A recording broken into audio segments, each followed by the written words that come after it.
This is Ross Payton here with Role Playing Public Radio, and this is episode 42, Sense of Wonder. Sense of Wonder.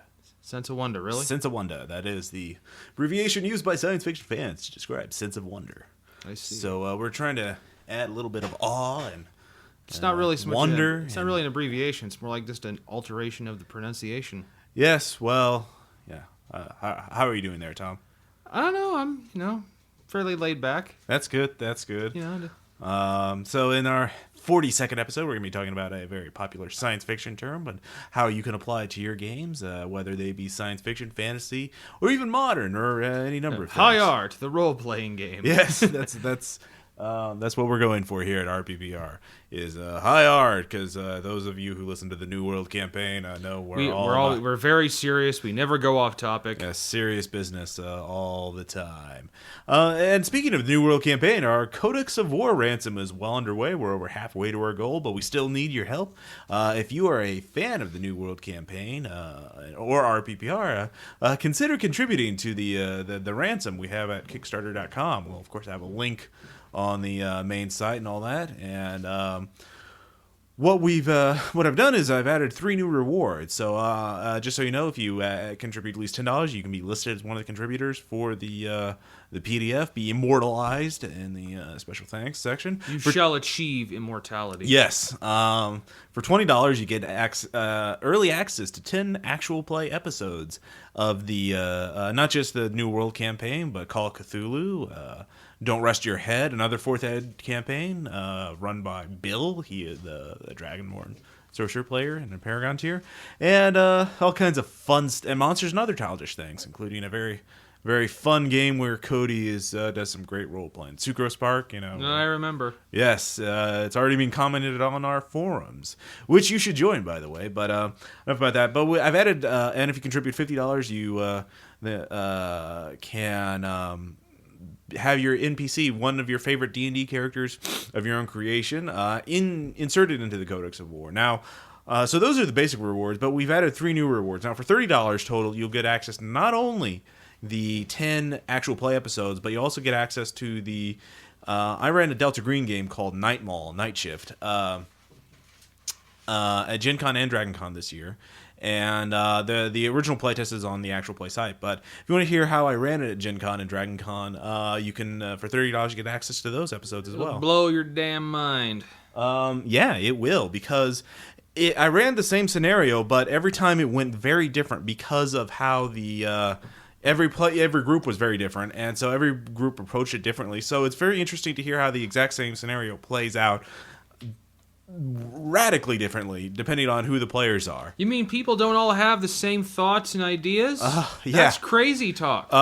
Sometimes they would be freaked out by the Cinnabon human effigy that would animate and come to life and want to be eaten. Yeah, want to be eaten, and sometimes players were like, whatever, I'll eat it. Yeah.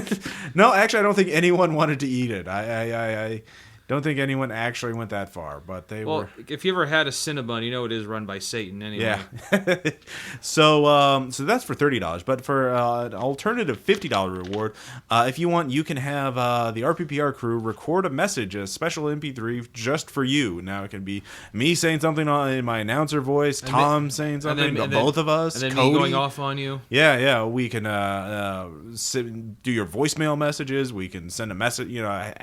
Wish somebody a happy birthday. We could tell someone they're fired, and we can do it. We can do it in fan fiction speak too. We can do it in fan fiction speak. Yeah, if you want to hear Cody as a girl wish somebody sing somebody a happy birthday or something like that, we can do that. I want to eat the cake, Daddy. Oh God, damn! That's just wrong in so many ways. But for $50, that special prize can be yours. Yes. But for $100, and this is the ultimate reward, I will actually run a game of your choice over Skype. It'll be a one-shot between 2 to 4 hours, maybe, or around that time. So like a convention game, but you can choose whoever else plays. You can choose what system I'm going to be running. I'll pick the scenario based on the system you choose, unless you really want to run a specific scenario. No, I think I did put the horror story in your head. Yeah, no one. Please don't pick Fatal. Because I can imagine a group of 5, each one putting $20 in just so they could get Ross to run us a game of Fatal, Ross. Oh my God! And it'll be your choice if I actually record it. It could be either your private game that no one will ever hear except for you, or it could be shared with everyone, shared with the entire world for. And of course, that background noise is I have a pet bearded dragon, Mifune, who is going nuts because it is daytime and it's actually getting really warm here. Yeah, it's actually getting warm, so he is freaking out. So that's that little noise back there. But anyway, Codex of War, lots of different rewards out there for contributing, and of course, if the ransom is successful, I will write and lay out and publish this a PDF, and you will find out how you can run a war between a civilized colony and a group of native tribesmen. Your own version of Avatar. Yeah. Only smallpox blankets. Smallpox blankets, yes, +5. Vorpal smallpox, Damn. Yeah, exactly. So, like Vorpal gangrene. Yes, exactly. Dragon syphilis. Dragon syphilis. Yeah. Funny joke. All right. So we got a lot of stuff going on. Next week, I'm going to be Fear the Con. Well, both of us are. Yeah, both of us are going to be at Fear the Con in St. Louis. Thanks to the Fear the Boot people. And there are going to be some other podcasts there. It's going to be like a big podcasting thing. It will be. We'll record some podcasting. I'm running 3 games there. And including a Delta Green game, which is based on notes sent to me by Scott Glancy. So it will be something. You show reverence there, my friend. Yes, is. You do. I've read through it, and oh man, I cannot wait to spring this on people because it's going to be a thing of beauty, Tom. It's just going to be Miss Sand checks and body parts and all kinds of. Hey, let's be fair. In Dig to Victory, I came out with full sanity. Yes, Tom. Because I killed the serpent person. Yes, you did. Yeah, but so not everyone else did. Because I'm awesome. I think I blew my sanity check and gained Cosmic Revelations. I gained 5 points of Cthulhu Mythos based on my blown sanity checks, which is pretty fun. I wanted to make sure my character would be like the kind of guy who'd write a diary about his events so other people would find and be like, "Oh my god, this is crazy. He was crazy." Yeah, exactly. Well, no, Cosmic Revelations and all that. So anyway, I'm also running not only Delta Green. I'm going to be running Age of Masks Wild Talents game. And I will also be running Monsters and Other Childish Things. So, yeah, it'll be great. It'll be something. It'll be special. I don't know what Tom's doing. Oh, I'm just going to see what's there. Yeah. I may crash one of yours. I don't know. All my games have 8 players signed up for them. And 6 normals and 2 alternates. So, I don't think I can run a game for 9 people, Tom. I think 8 is about my... Where's the balls, Ross? Tom, where are your balls? 8 is enough, Tom. 8 is enough. But 9 is divisible by 3. What does that even mean, Tom? 9 is divisible by 3. Yeah, it is. But 8 is enough. 8's not divisible by 3. No, but that's not a but sitcom 9 title, Tom. Is. Tom, don't you understand how our generation works? It's references. References beat everything else. If I reference an 80s sitcom, that means I beat you. Unless you can come up with one that's appropriate. So you can't. So I win.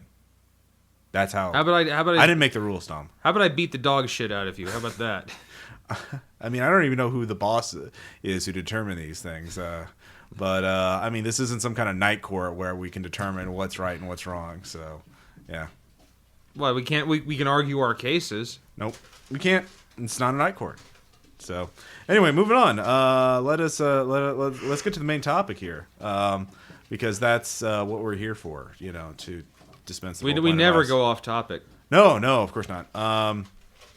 Sense of wonder. Now, this is a term used if you Wikipedia it basically it boils down to giving the reader in a science fiction story a total sense of wonder based on a paradigm shift, like some piece of information is revealed that just blows the mind of the reader now, or the viewer. Now, the example they give is obviously like in Star Wars: A New Hope.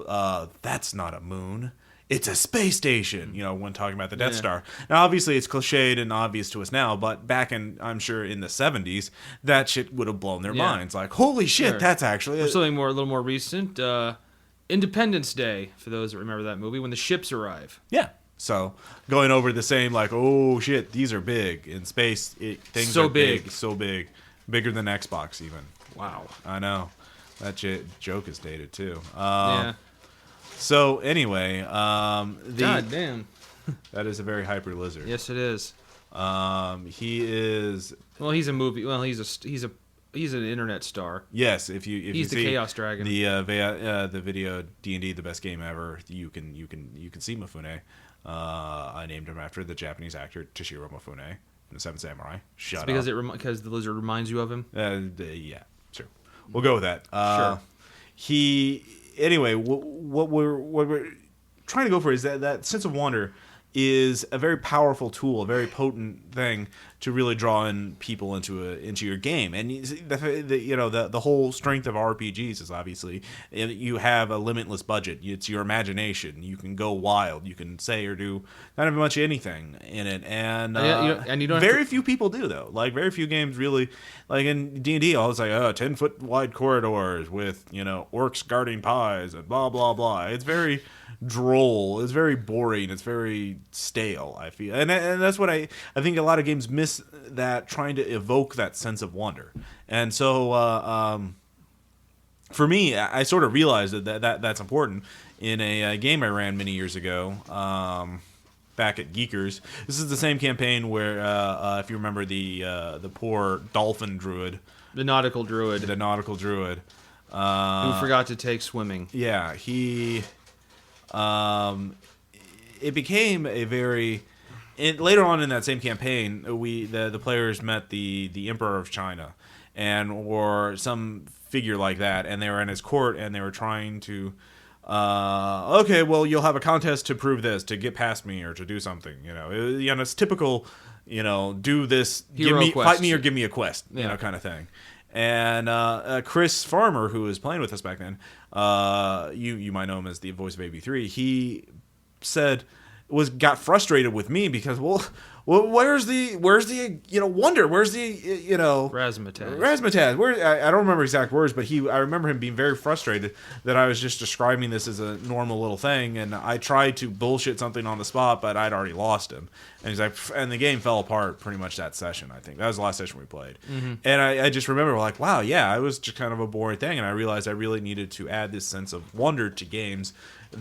Not just games that obviously call for it, sci-fi and fantasy games, but mystery games, modern games. Every game I run, I think I try and add a little like holy shit kind of I try and add at least a little bit of sense of wonder. And even new games like the Arcadia Signal, where it's this alien intelligence that knows everything, and it's very mysterious and unknowable. And I'm trying, it's sense of wonder. I think is also kind of the opposite of cosmic dread, where you're like, you realize your insignificance, but sense of wonder is like, oh wow, this is great, or this is exciting, or this is just grabs me by the balls, and just like Yeah, Call of Cthulhu doesn't have that very much. Well, no, it does. It's all about that. Except most of the time, it's going to destroy your mind. It makes you afraid. It's that's what I mean. What your reaction is to it. It's going to destroy your mind. Yeah.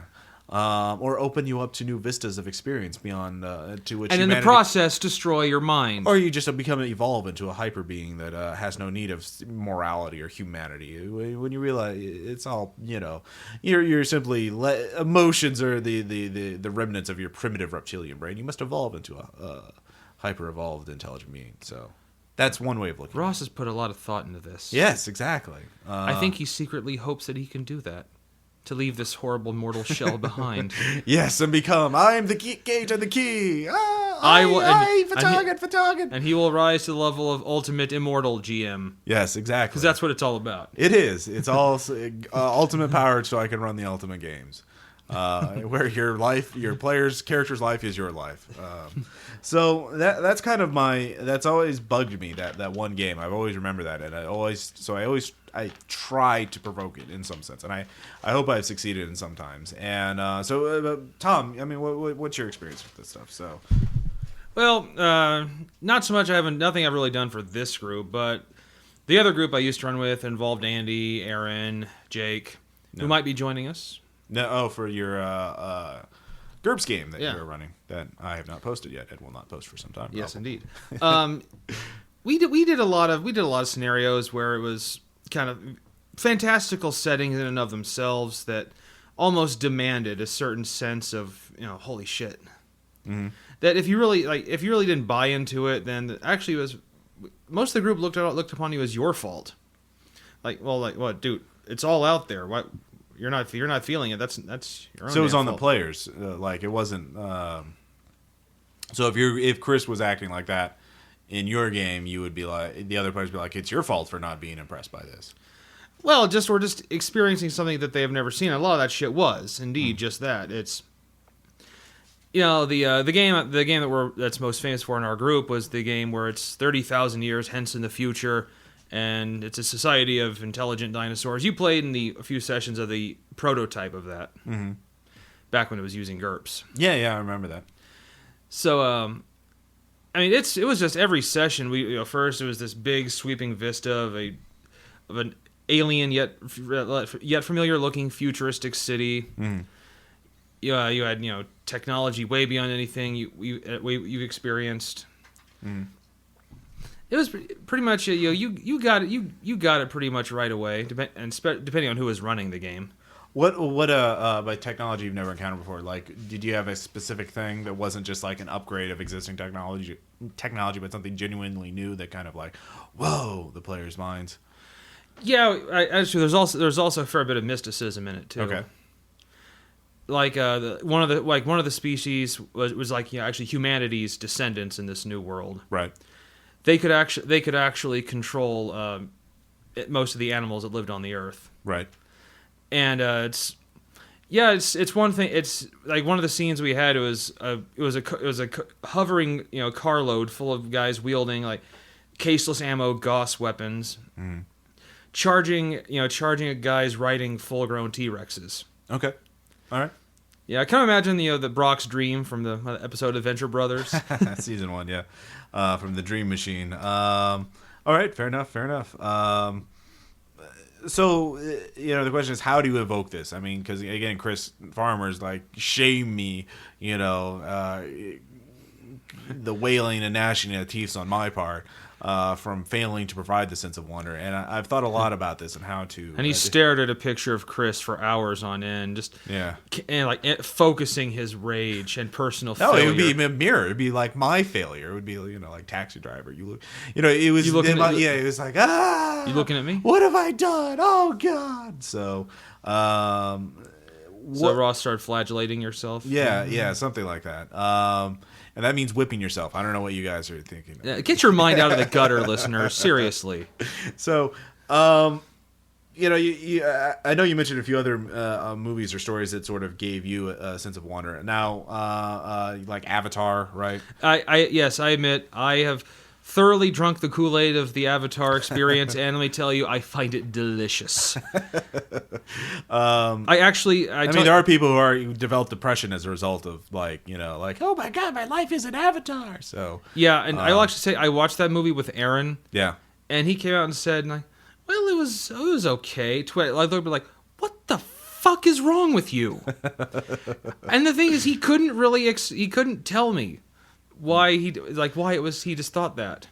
I could. Yeah, I mean, yes, I know, but he got it's. Do you want me to explain why your opinion is wrong and your opinion is bad and you should feel bad? Give me your best shot, bitch. Let's go. No, that'll get off topic. Yeah, we never do that. I know. We were very focused on RPPR, but yeah, I mean, obviously you're not alone because it's become a worldwide phenomenon, and right. People are. Or the first time I saw the power loader from Aliens. Yeah, there you go. Or the Queen. I mean, that's something you'd never seen before, and that's something that is like, holy crap, that's possible, and that that or in the sci-fi realm, and that's like. An idea you had never seen before, and it's just like, oh wow, the universe is bigger and more complex and more interesting than you ever thought. So that's the kind of sense of wonder that we're talking about. So the question then becomes, how do you get that? How do you achieve that in a game, in a role-playing game, when your only tool is your voice, what you can say? Or just actually, shit. Or is it if you want to go way back? Yeah, The Wizard of Oz. Okay. Can you imagine someone watching that for the first time in Technicolor? Kid. Yeah. Oh, you mean back in the day? I think, imagine Technicolor, that movie. Yeah, because it was so crazy. I mean, munchkins and ruby slippers and talking lions. Flying monkeys? Flying monkeys. Fucking flying monkeys. God damn, flying monkeys. That would, I mean, like 3D, like if they had flying monkeys in Avatar, I would love that movie. Like, really? Yeah, like, holy shit, flying monkeys. Like, god damn. That would be fucking crazy. 3D flying monkeys is what I'm getting across. I understand, Ross.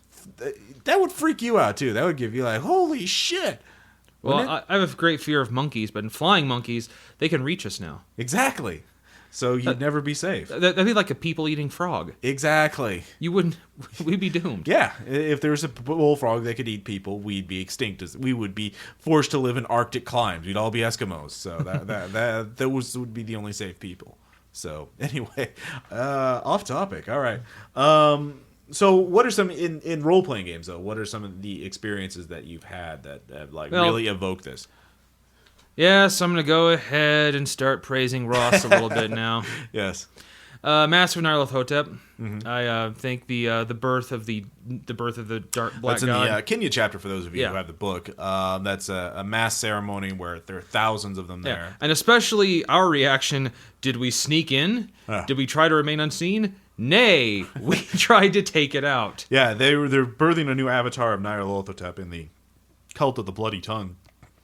The Bloody Tongue form of Nyarlathotep. And you guys decided discretion was not the better part of valor. It was pretty much, no witnesses. Yeah, which didn't work too well. When there were more cultists than you had bullets for your Maxim gun. Well, I never even got to fire it. The instant I set that motherfucker up, I went insane. Failed one sand check too many. So that was a pretty. I think like 2 PCs made it out of 6. Yeah, it was pretty bad. Or the siege of the mosque in Cairo. There you go. You had hunting horrors overhead, hundreds of cultists attacking them.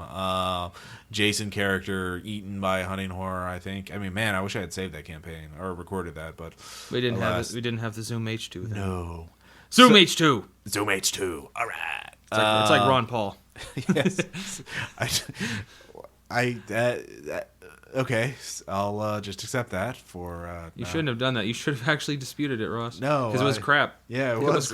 You should have. Well, it's too late now. It's gone. I know one thing that I'm sort of proud of as well as the attack on the Mind Flayer City. Epic Games in D&D and 3rd edition were kind of like They should not be droll. Period. Yeah, they're it's like the Justice League, only you have swords instead of fists, and you kill all the bad guys. And none of you are Batman. Yeah, well, no, you could be Batman if you're an epic level rogue, and you had, but yeah, it's pretty ridiculous. It's closer to Justice League, Superman and Wonder Woman running around doing all kinds of shit than a fan with super magic weapons. Lord of the Rings. I can tell you that much. So you attacked a Mind Flayer City, and that was a 2-session game, 2-session battle, and that was just ridiculous. That took some work because we had to keep that battle mat exactly as it was for a week. Yeah, and dozens. There were probably 20 or so epic level combatants in that battle from both sides. So that was a lot to keep track of. So we won. Yeah, you did, and Patrick was very happy because his paladin could.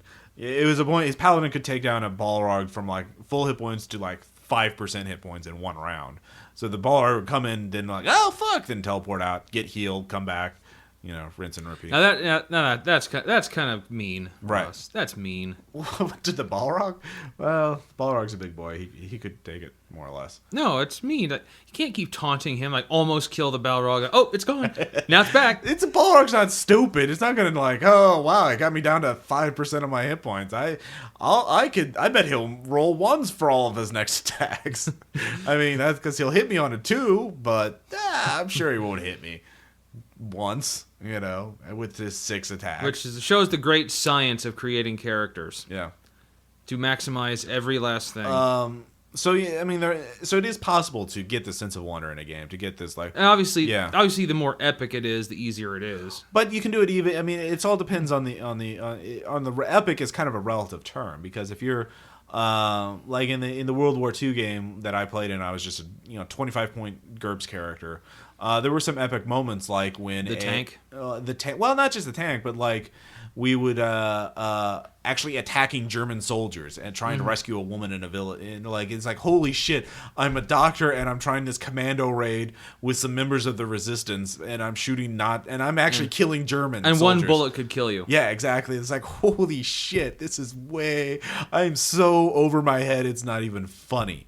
And but so it's a relative thing. It's sort of about scale. If you're a super badass, then yeah, you need like Cthulhu to really show you up. But if you're just like a normal dude, then a division of German panzers is probably going to be enough to make you shit your pants. A small squad of actual trained soldiers. No. It has to be something. Waffen SS. Yeah, it has to be something like suitably cinematic, I think, or impressive. But so it is possible in any type of game. I think I just any type of game you can have some sense of wonder in it, and it doesn't always have to be like cinematic actiony. It could be just something like finding in a Monster and Other Childish game a tree that grants all animals within a certain part of its within its region, within its realm, the intelligence and the ability to talk, and just seeing this ancient thing, or finding out the true source of where all monsters come from, or it depends on the game, but I think there are a lot of different ways to evoke sense of wonder. But it is possible. So that's the first thing, is it is possible to evoke that sense of wonder. And I think games that have that, or sessions where you do that, are much more memorable. They're the ones you talk about. Yeah. So how do you get that? How do you do that? So Tom, I mean, you're talking about Andy's, the group you ran with Andy's game. What were some of the things you did, or like? I know you mentioned something like your props or something. Well, every single game had a soundtrack.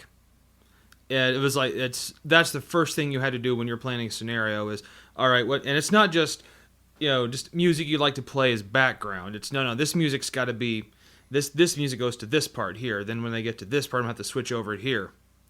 And it's really important that you actually that we got it up and synced it up. Because we would actually start with kind of mellow mood music to start with, then we'd switch over to something ominous, and then the moment something the shit got real, we'd switch over to some movie, like a movie OST where there's like really good battle music. Mm-hmm. So it's the mood that I think that the way to do that, the way I had to do it is you had to use all five senses. When describing something epic. Okay, so if you use music... Okay, yeah, I think something epic, I mean, they get that sense of wonder. It's got to appeal, I think, to all five senses. Okay. It's got to be visually impressive. It's got to have it should have like a sound, if not the sound of it, but just the sound of what's going on at the time needs to assist it along. Okay. Well, I mean, so I see what you mean on the soundtrack thing, because I mean, I used it too up until we started recording games for the podcast, and legal reasons, blah blah blah. But what about this this five senses stuff? I mean, like, how would you specifically plan that? Do you plan that out, or do you just come up with it on the fly at top of your head? Or I try to plan it out. Okay. Well, give me an example of like an action. Okay. Well, I did this in a anecdote once. I told you about it's like the first major cinematic battle that I had in this game, which was it was like running across this 8-mile long bridge, right? Spanning a length of ocean, and it's them, and there's like 12 vehicles carloads full of villains chasing them, right? And a gunship chasing them, and it's the way that system works is it's not so much roll to see if you succeed on something. It's all right. It's you describe what you want to do, and the more epic, the more cinematic and out there you describe what you're doing, the harder it is to do. But the more awesome it is if you pull it off. Right. So this was just everyone going back to every action scene movie they've ever seen and trying to bring something out of their favorite. So. Okay. Jake was playing. He was the driver, so he's doing everything he's ever seen. Gone in 60 seconds. Right. But how did you get the five senses thing in there? Like, how would you get taste or touch? Touch was one that didn't come. It was quite so much in that scene. Huh. Certain scenes actually, certain senses make more sense. Well, yeah. But taste actually, I kept doing because. Yeah, as I was describing this ongoing fight, the air was getting more and more thick with like the taste of kind of gunpowder and cordite. Okay. The smell too is the same way. Right. As well as burning rubber, engines on fire. Right. And we also like kind of backlooped in some the sounds of like cars crashing. Mm-hmm. So we had some sound effects we played too. Okay. That's interesting. Touch I could see actually in a gunfight being very real. The feeling, the numbingness of the recoil of bullets. Or if in a rifle, the recoil against your shoulder. Right, not just recoil, but also the whole the cool gun warming up as you're firing, and or the grenade or whatever else, or cutting your finger on some metal edge or something like that. I mean, I could see that. So do you? Do you try and evoke five senses a lot in games, or is it just specific things that you really want to? I've actually found the more I'm into it, yeah, especially as a GM, the more I do that. Oh, so it's more of like an intuitive thing. You just sort of start doing it when the more you're into a scene. So yeah, and I've noticed if there's a scene going on that I'm only kind of partially into, yeah, I've noticed that I will really kind of just glaze over certain things. But if it's getting to me really hard too, I'll start doing that. Okay. The thing is, oftentimes there are scenes I would have never seen that I would really get into it. Okay. That I just thought, this is going to be like, it's just a little passing thing. Mm-hmm. But some player does something in it that just so elevates it to the level of this needs a scene in and of itself. Okay. Does something come to mind with that? Well, once again, in these other games, there's a lot of those. It was like an encounter. It was going to be an encounter with someone. Yeah. And that there was really just going to be one scene I had planned. It was just going to be a meeting of a infamous crime boss. Yeah. And it was going to be a lot of prick waving and a lot of stare downs but one of the players, I forget which one it was, but during it, the guy is like, I am a ruthless, powerful motherfucker, and you will respect me. This was a player that, I respect no one. Okay. The average player character, in other words. Yes, exactly. Trench coat and katana in hand. Mm-hmm. So he had his specialty was a gun. He was a gunfighter. Right. So he this is going on, and it was one player was doing most of the talking. Right. Aaron was actually doing just a lot of there's no need to this. It doesn't have to be this way. That kind of thing. Right. This player finally just says okay, I roll my quick draw. Yeah. All right, well, very good success there. The gun's instantly in your hand. I put one right between his eyes. Okay. And so he rolls, and he does the equivalent of a White Wolf 5 successes thing. Right. So guys instantly killed on what was just to be a tense meeting. Turns into a bloodbath. Yeah. Because the players are badasses in of themselves, so they make quick work of all the guys he had in, but that alerts every other guard he had in the building. So it was not exactly planned. They did not plan to get into a gunfight. So but boy, they did. Yeah. And this was one where they were using I mentioned one time they describe what's in the wet bar. Are there is there hard liquor in it? Yeah. They were making makeshift weapons. Okay. All right. So what was to be a 10 to 20 minute meeting turned into an hour and a half long fight for survival out of this building. Right. And I don't know. You've seen the movie Hard Boiled. That the first time you see that John Woo Fat, sliding out the banister with two guns in hand in that infamous famous tea house fight, you're like, holy shit! That's a sense of wonder right there. That ridiculous gun opera, blood opera type violence is.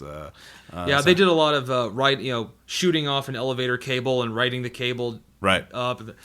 Now.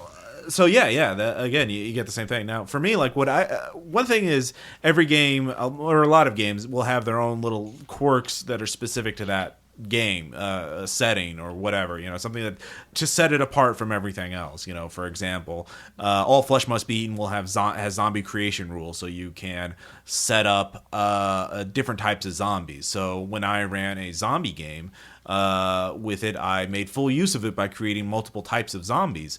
Ones that were not that could only be killed by destroying their spine, not their brain. Then I created rail thin ones that were former meth users that were very fast, and then there were camouflage ones. So for me, my players are oh shit, this is at first they think it's a standard zombie apocalypse. They're oh, okay, they're slow and dumb and hard to kill, blah blah blah. And it turns into Left 4 Dead. And then even worse than this was before Left 4 Dead. I think I ran it in 2005, 2006, and the player's like, oh shit, what's going on? And so that I try and illustrate, highlight the uniqueness to the setting. Like I have this idea for Eclipse Phase, which I'm just going to spoil because I really want to use it sometime, but I just know it doesn't matter if I spoil it because the setup will be the basic idea is in Eclipse Phase is obviously transhuman sci-fi horror, and the players it's advanced enough where players can easily switch their minds around. Everyone can switch their minds around in different bodies. Bodies are called sleeves because you can just easily stick your mind in a new sleeve. Okay, yeah, simple enough. So why not really emphasize this weirdness? That's a really different thing. That's really weird and kind of creepy if you think about it. Where the players walk into this huge room and there are what appears to be hundreds or dozens or hundreds of mannequins just standing around in different poses, different clothing. And they're like, because they're looking for some bad guy. And then they realize that the bad guy's there. He's just posing as one of the mannequins. And he's jumping from mannequin to mannequin, wanting to pick off the players one by one. And so the players are like, if we just we don't have enough ammo to kill all the mannequins, destroy all of them. And if we do that, we're making a lot of noise to alert him where we are, or we'll be prey easily to all the different mannequins. So that's sort of like it becomes a game of hide cat and mouse in this room with a body switching, foe able to jump into any of these hundreds of different bodies, each with different weapons, different abilities, although they all look the same. Some will have concealed arms or concealed guns, concealed knives. Mm-hmm. So you get the idea. Yeah. So that's something to be like, oh shit. I think the main thing is you're trying to pull the rug out from under them. You're trying to drop the floor and show that they're in way over their head to really illustrate that. So, I mean, like if you were to name a game system, I could come up with a different abilities or different encounters to illustrate that setting's uniqueness. And I think that's sort of one of the keys to getting a really good sense of wonder in the game is to show it off. I mean, off. I mean, every system is different. Every game, every setting is different. And the good ones all have something about it. I mean, in Paranoia, you want to show off players getting killed and instantly replaced by clones of themselves. So for being a commie mutant traitor. You didn't report the commie mutant traitor, so you're a commie mutant traitor. Exactly. Friend computer. So we are happy. Exactly. Happiness is mandatory. And only commie mutant traitors aren't happy. So are you a commie mutant traitor? Exactly. No, friend computer, but I think he is. So that's the kind of idea. So if that's my theory or idea for getting a sense of wonder is trying to evoke something like you mentioned the D&D thing, like the Aztec. The players, when like an Aztec god lifted our ship and carried it over the Isthmus of Panama. Yeah, into the Pacific. Yeah, that's just a little bit of hand waving in D&D or any fantasy game. But you guys were like, "Holy shit, this is great!" And then finally, and the capstone placed on it was when he found out we saw one of our men still had their gun, which we were supposed to turn all of them over. Yeah, because I was being a little bit of a dick. But that was great, and the players all loved that. I think that was the part that really got people lured into it, and then it all went to hell. But so I think that kind of gives you the basic idea of what you should do to try and get a sense of wonder. Every once in a while, I mean, you don't have to hit it all the time, because if you hit it all the time, you're not hitting it any of the time. Mm-hmm. But every once in a while, you should try to show off and really, go out of bounds. I mean, there's no limits, there's no budget in RPG. So set, crazy action scenes on the space shuttle as it's going into orbit, or a knife fight in the space shuttle as it's taking off, or fight for your life. Exactly. Or on top of the Eiffel Tower at night, having a sword fight, or Chernobyl before it blows, as you're a time traveler from the 31st century, and so on. Or the Titanic. Or the Titanic, exactly. Or at the bottom of the Titanic right now, as you're both ghosts fighting for the soul of your loved one, or something like that. So yeah. Or the Bismarck as it finally goes down. Exactly. Or it comes back up. Motherfucker! It's full of Nazi zombies and stuff. Because they would do that. Zombies are fun, but Nazi zombies. Oh man, yeah, you can't go wrong with that. No, you can't. Oh man, unless you're a mutant commie. Goddamn mutant commies. So I think that kind of any last words about sense of wonder or anything? There. Take a chance. Take a chance. There you go. Take a chance. It's better to fail big than to fail small, and stop being boring. God damn it, stop being boring. Yeah. It was like, I caught the gist. Stop being boring, Tom. Oh, Tom, you're so insecure. We're all insecure. Anyways, so next up, of course, Tom, of course, has been... What have you been doing, Tom, in being productive and helping the podcast, Tom? Let the listeners know, Tom. All right. Yeah, I got nothing. No, yeah, you were doing something, Tom. Because you don't have a letter, so what were you doing that's so important that you were too busy? I just finally got finished getting all the achievements from Mass Effect 2. Oh, well, And now I picked up the Aliens vs. Predator game. Oh, well, so our listeners are the second episode in a row where you don't have letter for them. So, yeah, Ross. That's pretty much the gist of it. That's the gist of it. So, and if I have somehow destabilized the entire integrity of the podcast, then I apologize. I am sure you can salvage it somehow, as I'm just a millstone around your neck. Well, you can make up. Let the listeners. Why don't you post some comments on our forums or on the show notes for this episode to let Tom know how he's failed you, or something like that. So yes, think long and hard before you do that. Yes, because I cry easy. Oh, anyway, you do not. But don't worry, I'll have something for you instead. I will read off a creepypasta from one of our shoutouts. Yeah, it's not actually something that Ross wrote. No, I didn't say I did. I just thought it's creepy and you should read it. It's called Candle Cove, and it's a creepypasta written by Chris Straub, who wrote a book called Ichor Falls, which will be one of our shoutouts. So I'll read another excerpt from a book I'm recommending people should read. So, yeah. Failure happens. Yeah. Deal with it. Yeah. Anyway. And then we'll have forums, a couple forum shout-outs, anecdotes, and all that other fun stuff. So we'll super duper.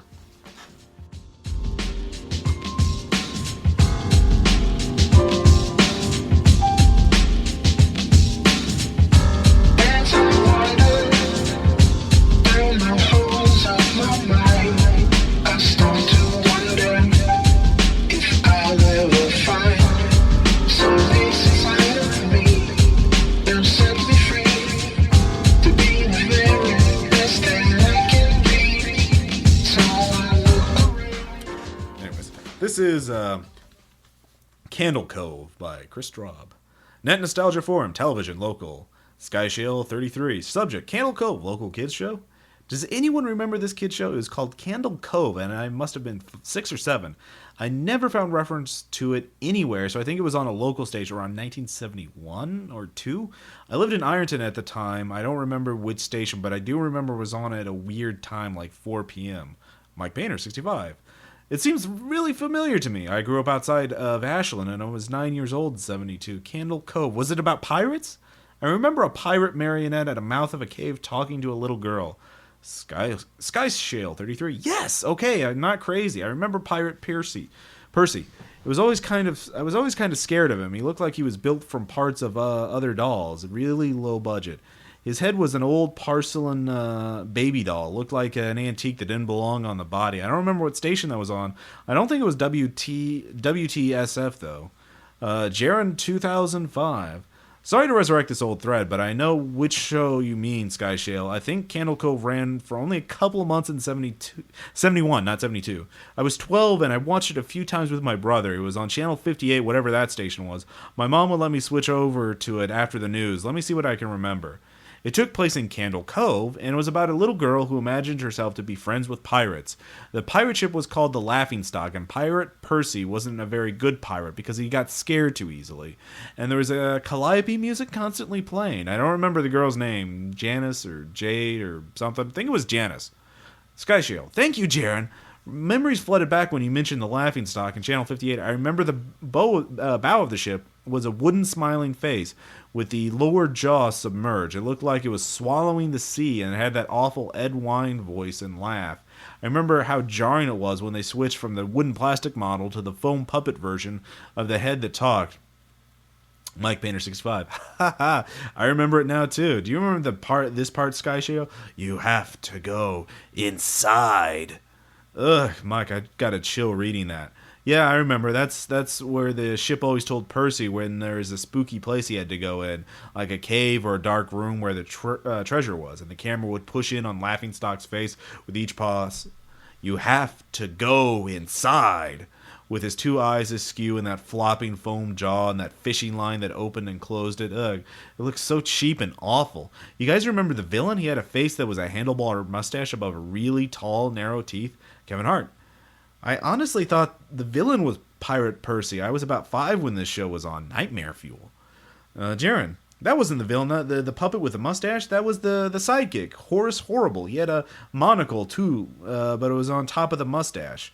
I used to think it meant he only had one eye. But yeah, the villain was another marionette, the Skin Taker. I can't believe they let us watch that back then. Kevin Hart. Jesus H. Christ, the Skin Taker. What kind of a kid's show were we watching? Seriously, I could seriously not look at that screen when the Skin Taker showed up. He just descended out of nowhere on his strings, just a dirty skeleton wearing that brown top hat and cape, and his glass eyes that were too big for his skull. Christ almighty. Skyshale. Wasn't his top hat and cloak all sewn up crazily? Was that supposed to be children's skin? Yeah, Mike Painter. Yeah, I think so. I remember his mouth didn't open and close. His jaws just slid back and forth. I remember the little girl said, "Why does your mouth move like that?" And Skin Taker didn't look at the girl, but at the camera and said, "To grind your skin." Skyshale. I'm so relieved that other people remember this terrible show. I used to have this awful memory, a bad dream I had, where the opening jingle ended, the show faded in from black, and all the characters were there, but the camera was just cutting to each of their faces, and they were just screaming. And puppets and marionette were just flailing spastically, and they were all just screaming. The girl was just moaning and crying like she'd been through hours of this. I woke up many times from that nightmare. I used to wet the bed when I had it. Kevin Hart. I don't think that was a dream. I remember that. I remember that was an episode. Sky Shield. No, it's not possible. There's no plot or anything. I mean, literally just standing in place, crying and screaming for the whole show. Kevin, maybe I'm just manufacturing the memory because you just said that, but I swear to God, I remember seeing what you described. They just screamed. Jaren. Oh, God, yes. The little girl, Janice, I remember seeing her shake and the Skin Taker screaming through his gnashing teeth, his jaw careening so wildly I thought it would come off the wire hinges. I turned it off, and it was the last time I watched. I ran to tell my brother, and we didn't have the courage to turn it back on. Mike Painter 65. I visited my mom today at the nursing home. I asked her about when I was little in the early 70s, when I was 8 or 9, and if she remembered a kid's show, Candle Cove. She said she was surprised I could remember that, and I asked why, and she said, because I used to think it was so strange that you said, "I'm going to watch Candle Cove now, Mom," and then you would just tune the TV to static and just watch dead air for 30 minutes. You had a big imagination with your little pirate show.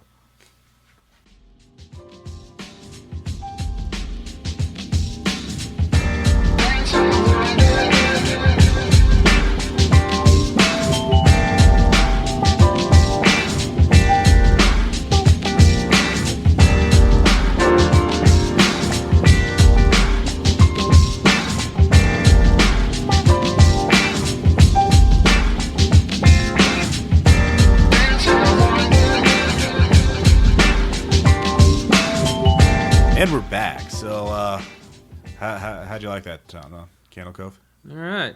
Yeah. Pretty sure it's the same thing when I watch Bozo the Clown. Really? Yeah. He reminds you of the Skin Taker and the screaming. I'm pretty sure that show wasn't the nightmares real. And the it's not a real show when you were just watching static. Don't know. Really? Yeah. Okay. Anyway, so first off, before we do the normal shoutouts, we're gonna do the forum shoutouts. We're going to mention a couple of forum threads that we think you should look at. Of course, I'm going to mention the Codex of War ransom thread, where people are talking, those who've already listened to the episodes, the actual play preview episodes, are talking about them, talking about how great they are. So if you want to get in on that and you're a big actual play fan, 10 episodes, over 30 hours of content that you can get months before anyone else, because it will be, it's that awesome. It's that awesome. So check it out. Let's see, Tom, you mentioned... Yes, I mentioned the thread about Long Pig. Yes, the Long Pig anecdote. It's especially because I was in that game. Yes. Patrick writes it up, and it was quite entertaining. That because only he knew what it was, which is why he was laughing his ass off. Good times. If you want to know what it is, read the forum. Exactly, read the thread. I'm going to mention the Arcadia Signal thread. If you that was my first World of Darkness game that I ran, and that is some people have already like, I'm going to run this, and then I give them advice on what I would have the Arcadia Signal do. So if you like the Arcadia Signal actual play, or you're just curious about the World of Darkness, just give that thread a little view there. Just do it. Just do it. A little one. Yeah, a little one. Tom. And my other one is the thread involving remaking the rifts into a workable system. Yes. Which I think is a worthy goal. Yeah. I am humbled, truly humbled when I see good, brave people try to do this wonderful thing. Yes, and risk all that legal nonsense. Yes. So they're fighting the good fight. You are doing God's work. Yes. Okay. To take a really awesome setting and make it into something that doesn't taste like shit. Okay. Very good. Very fair. So let's get on to the other shout-outs, or normal shout-outs. I, of course, am going to mention one. The first one will be Ichor Falls, the book I read the Candle Cove from. It is written by Chris Straub, who does a bunch of webcomics, like Chainsaw Suit and Star Slip Crisis or something. So, but he did this. It's a short book. You can get it on Amazon. It's quite creepy. I'm reading through it. It's a quick read, but it is creepy, and yeah. I like it. It's kind of neat. So, Tom, you had one. Yes, I have a DVD I recently purchased. Special to me, it's Henry Rollins Live and Ripped in London. Okay. Which was actually, it was a clip from that show. Was the first I'd ever watched of Henry Rollins. Okay. And I could never figure out what clip it was from. Now I finally know, and I just recently purchased it. So your life is now complete. Well, it's good to know where the origins of something you liked came from. It's like did that give you a sense of wonder, Tom? It was a sense of wonder, Ross. Especially the last bit when he talks about the first time he ever kissed a girl. Oh yeah. That is some pretty epic out there shit. He moshed or something. No, he was the submissive one. Ooh, yeah. Wow. Nice. Next, I'm going to mention another thing, the Horror Recognition Guide. It's put up by White Wolf. It's part of the Hunter the Vigil line, and it's an interesting book because it kind of goes with the Hunter the Reckoning kind of style of the old edition, where they were it's the collection of notes from a hunter cell that disappeared. And so they have all these conflicting reports of all these different monsters that they're trying to kill and stop, and you can just flip to any random page and find something neat, like, oh wow, this is cool. It's fuel, it's idea fodder for any Hunter the Vigil game, so or any World of Darkness game. So it's just chock full of goodness, of horror goodness. It's just swell. It's just great. Yeah. Then if you want some more sense of wonder, Shattered Horizon, which is a computer video game, where you are an astronaut in space fighting other astronauts in space. You have a little jetpack, a little rocket pack. Little maneuvering jets. Yeah, maneuvering jets. And you have a machine gun, but you're fighting each other, in orbit around Earth or the moon.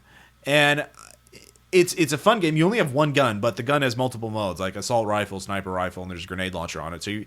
But you're in 0G, so you have 3D movement, and it's just like I'm playing the video game and I realize wow, fighting in space is just insanely dangerous. Like the life expectancy of these guys is 20 minutes. It must be if this was a real battle, would be 20 minutes. I mean, because even a grazing wound. Well, it's a high-tech spacesuit, so they're self-repairing spacesuits. Oh, well, still... But they're still pretty fragile, and a headshot kills you regardless, because it just, it doesn't even necessarily have to hit your head or, go through your actual skull. It just, makes a hole in your visor, which is bad. Yeah, that explosive decompression... Yeah. But it's a really, really beautiful game. I mean, it's ridiculously pretty, fighting on the International Space Station, zooming around the solar panels while there are all these asteroids around. And it's holy crap, this is pretty. Oh, I'm dead. Holy crap, this is pretty. Oh, I shot a guy. Oh, no, I'm dead again. It's fun. And I got it when there was a sale. I mean, it's $20 now. It was $10 when I got it because there's a sale on.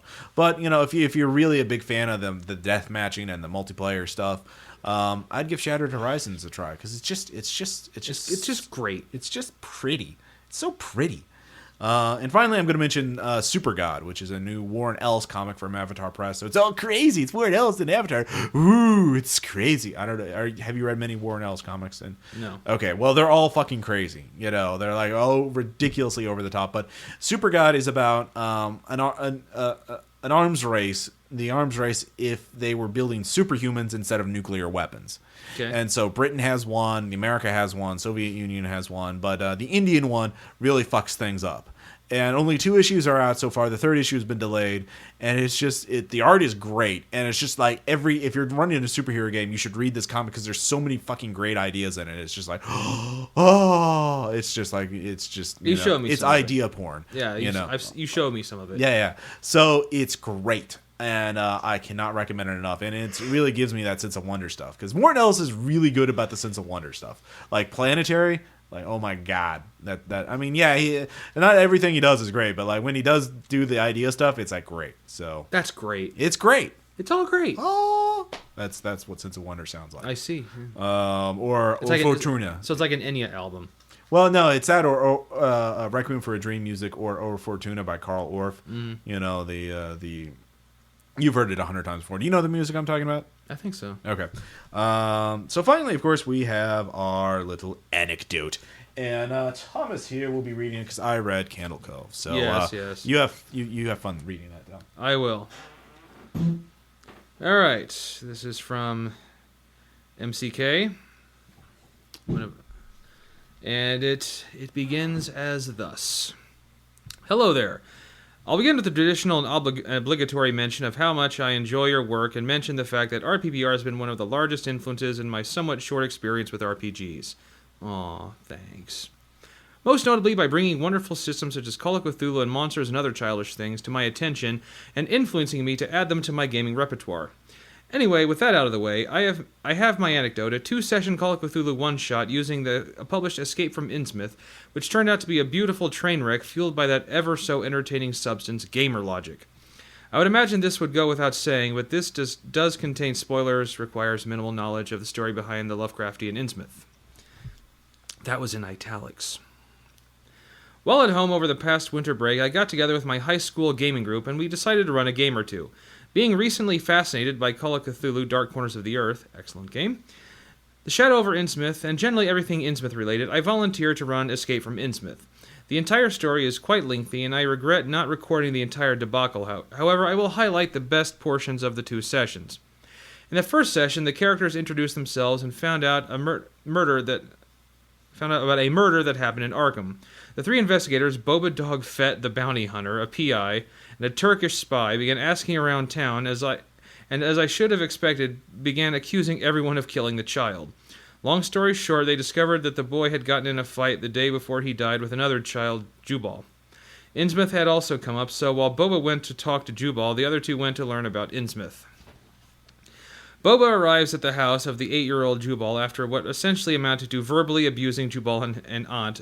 She decides she had had enough and asked him to leave. How much does this kid weigh? About Boba's player asked me, and I tell him about 80 to 90 pounds, as Boba would figure. Okay, I grab him. Everyone was a bit stunned, but he was serious, so I called for an opposed strength roll, which he lost to the Aunt. Naturally, she pulled Jubal aside, slammed the door, locked it, and called the police. I reminded Boba that this wasn't D&D, and he could quite possibly get arrested. His response upped the ante by shooting a window and breaking in. He trashes the house, looking for the kid, and in the process knocks out the Aunt. Eventually, he finds Jubal and knocks him out as well. He then hears the police sirens. Grabbing the unconscious Jubal, he bolts out the back door into the nearby swamp, where he hog-ties Jubal and hides him in a bush where he will return for him later that night. Keep in mind, this is an 8-year-old kid. Long story short, the kid is rescued by his Deep One brother, which none of the investigators ever really found out about or cared about, and Boba decides to go on the run, and to him and Innsmouth seems like a good place to hide.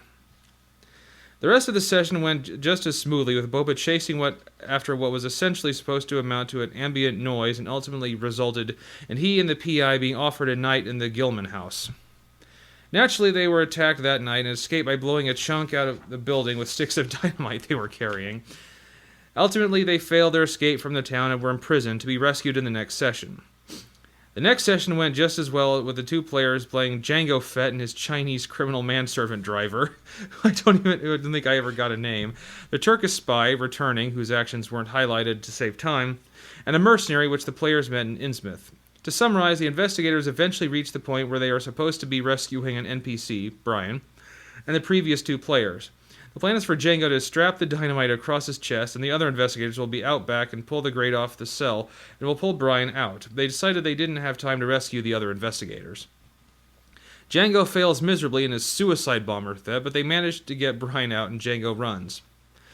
The investigators, excluding Django, and Brian are sitting in the car at the end of an alley, which Django is running towards, although they aren't aware.